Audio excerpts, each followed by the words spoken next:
ഇന്ത്യയിൽ പ്രധാനമന്ത്രി നരേന്ദ്രമോദിയും കേന്ദ്ര ആഭ്യന്തരമന്ത്രി അമിത്ഷായും ഒരു വലിയ വെല്ലുവിളിയാണ് ജനങ്ങളുടെ മുമ്പിൽ നടത്തുന്നത്. ന്യൂനപക്ഷങ്ങളുടെ സംവരണം എടുത്തു കളയും എന്ന് പറഞ്ഞുകൊണ്ട് ആഭ്യന്തര വകുപ്പ് മന്ത്രി അമിത്ഷായെ എല്ലാ തരത്തിലും അദ്ദേഹത്തിനെ ഉത്സാഹപൂർവ്വം അദ്ദേഹത്തിൻ്റെ തന്നിഷ്ടം നടത്തുന്ന രീതിയിലേക്ക് ക്യാബിനറ്റ് അധപ്പതിച്ചിരിക്കുകയാണ്. രണ്ടാം മോദി സർക്കാരിലാണ് ഏറ്റവും കൂടുതൽ അമിത്ഷാ നിറഞ്ഞാടാൻ ശ്രമിച്ചത്. പീലി വിടർത്തി ആടുന്നത് പോലെയാണ് അമിത്ഷാ ന്യൂനപക്ഷങ്ങളുടെ മേൽ പ്രഹരമേൽപ്പിച്ചുകൊണ്ട് ഒരു വലിയ യജ്ഞം പോലെ കാര്യങ്ങൾ തനിക്ക് അനുകൂലമാക്കി മാറ്റിയത്.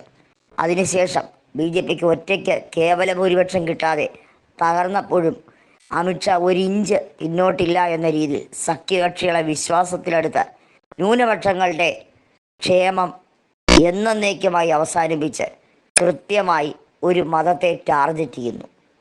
അതായത് പ്രധാനമന്ത്രി നരേന്ദ്രമോദി നേരത്തെ അദ്ദേഹത്തിൻ്റെ പ്രസംഗത്തിൽ പലകുറി പറഞ്ഞതാണ്, മുസ്ലിം സമുദായത്തിന് കൃത്യമായും UPA സർക്കാർ ഭരിക്കുന്ന കാലയളവിൽ വലിയ രീതിയിലുള്ള ധനസഹായം കേന്ദ്ര ഗവൺമെൻറ്റിൽ നിന്നും കിട്ടി.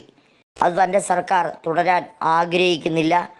അവർ ഈ രാജ്യത്ത് ഒരു രീതിയിലും സംവരണത്തിന് അർഹരല്ല എന്ന് പറഞ്ഞ് അംബേദ്കർ വിഭാവനം ചെയ്ത ഭരണഘടനയെ തള്ളിത്താഴെയിടാനുള്ള ശ്രമമാണ്.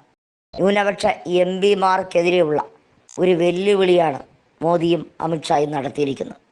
സുപ്രീം കോടതി ഈ കാര്യത്തിൽ സ്വമേധയാൽ കേസെടുക്കുമോ ഇല്ലയോ എന്നാണ് ഇന്ത്യ മുന്നണി ചോദിക്കുന്നത്. ഇന്ത്യ മുന്നണിക്ക് ഒരു കാര്യം മാത്രമേ അറിയേണ്ടതുള്ളൂ, എന്ത് കരുതിയാണ് നരേന്ദ്രമോദിയുടെ ഭാവം. ഒറ്റയ്ക്കോ ഭൂരിപക്ഷമില്ല, സഖ്യകക്ഷികളുടെ പിന്തുണയോടെയാണ് സർക്കാർ ഉള്ളത്. സഖ്യകക്ഷികൾ എന്ന് പറയുന്നതിൽ ഐക്യജനതാദളും TDPയും ഉണ്ട്.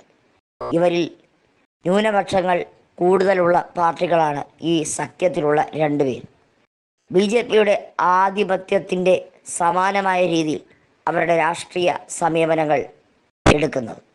അതല്ലാതെ ഐക്യജനതാദളും TDPയും ഒരു രീതിയിലും BJPയുടെ ഹിഡൻ അജണ്ടകളെ അംഗീകരിക്കാൻ താല്പര്യപ്പെടുന്നില്ല. ചീഫ് ജസ്റ്റിസ് DY ചന്ദ്രചൂഡ് അധ്യക്ഷനായ ബെഞ്ചിന് സ്വമേധയാ കേസെടുക്കാൻ കഴിയുന്നൊരു വിഷയമാണ് ഈ തീവ്രമായ വർഗീയ പ്രചരണം. കൃത്യമായി ജനങ്ങളെ ഭിന്നിപ്പിക്കുന്ന നടപടി പ്രധാനമന്ത്രിയും ആഭ്യന്തരമന്ത്രിയും കൂടി പ്ലാൻ ചെയ്ത് കൈക്കൊള്ളുന്നു എന്ന് വ്യക്തമാകുന്ന രാഷ്ട്രീയ സാഹചര്യത്തിൽ പോലും എന്തുകൊണ്ട് സുപ്രീം കോടതി ചീഫ് ജസ്റ്റിസ് DY ചന്ദ്രചൂഡ് കമാന്നൊരക്ഷരം മിണ്ടാതെ മൗനവ്രതം തുടരുന്നു? ആദ്യമേ തന്നെ DY ചന്ദ്രചൂഡിനെ ഒരു മൂലക്കിരുത്തുന്ന രീതിയിലുള്ള സമീപനം മോദി തുടക്കത്തിൽ എടുത്തിരുന്നു. ഈ രാജ്യത്തെ ഇലക്ഷൻ കമ്മീഷനെ പോലും പമ്പര വിധിയാക്കിക്കൊണ്ടാണ് നിലപാടുകൾ അവർ സ്വമേധയാ തന്നെത്താൻ എടുക്കുന്നത്. ചർച്ചയ്ക്ക് പോലും അത് കൊണ്ടുവരാറില്ല. ഒരുപക്ഷെ ബില്ലായി അത് നിയമമായി പാസ്സാക്കുമ്പോൾ ഉണ്ടാകുന്ന ചില മനക്ലേശങ്ങൾ കൃത്യമായും ഇരുവരുടെ ഇടയിലും ഉണ്ട്. അതെങ്ങനെ പാർലമെൻറ്റിലെ പ്രതിപക്ഷ MPമാർ അതിനെ എങ്ങനെയായിരിക്കും തള്ളി താഴെയിടാൻ ശ്രമിക്കുക?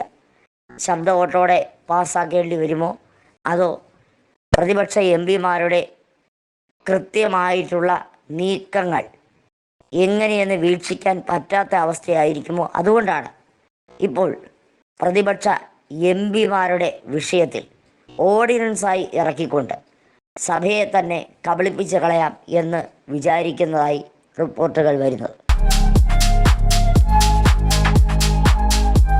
വാഗൺ സ്പൈസസ് വാഗമണിലെ എല്ലാ ഒറിജിനൽ പ്രോഡക്ട്സും തിരുവനന്തപുരത്ത് ഒരു കുടക്കീഴിൽ ജ്യോതിപുരം ഫുഡ് സേഫ്റ്റി ഓഫീസിന്റെ മുൻവശത്ത് പ്രവർത്തനം ആരംഭിച്ചിരിക്കുന്നു.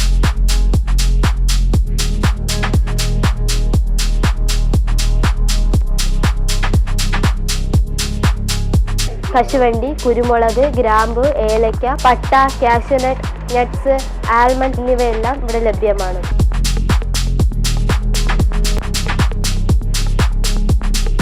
ബന്ധപ്പെടേണ്ട നമ്പർ 7994007599 അല്ലെങ്കിൽ 9656417599.